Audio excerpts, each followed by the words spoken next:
गांव के एक कोने में मिट्टी की खुशबू से भरे छोटे से घर में रामू नाम का किसान रहता था। उसके पास सिर्फ 2 एकड़ जमीन थी।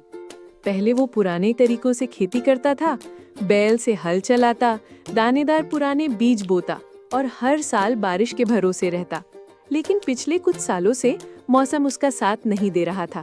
बारिश कभी देर से आती तो कभी बिल्कुल नहीं आती। खेत की मिट्टी में दरारें पड़ जाती और फसलें सूख कर भूरी हो जाती।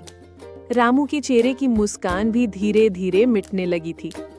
एक दिन उसने खुद से कहा, अगर ऐसे ही चलता रहा तो मेरा घर कैसे चलेगा।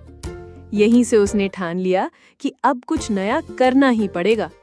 वो गांव के कृषि विभाग पहुंचा, जहां उसे पहली बार ड्रिप सिंचाई, उन्नत बीज और जैविक खाद के बारे में पता चला। बैंक से छोटा सा लोन लेकर उसने खेत में सौर ऊर्जा से चलने वाला पंप लगाया। अब हर बूंद पानी सही जगह पहुंचने लगी और बर्बादी कम हो गई।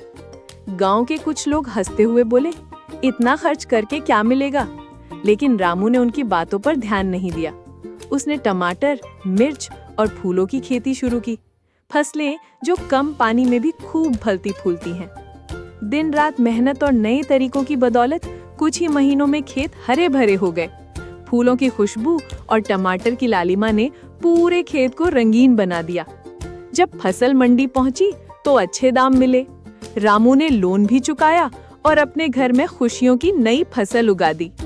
आज गांव की वही लोग उसके खेत देखने और सीखने आते हैं जो पहले मजाक उड़ाते थे।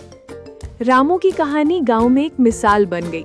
मेहनत और समझदारी अगर साथ हो तो खेती सिर्फ गुजारे का नहीं बल्कि तरक्की का जरिया बन सकती है।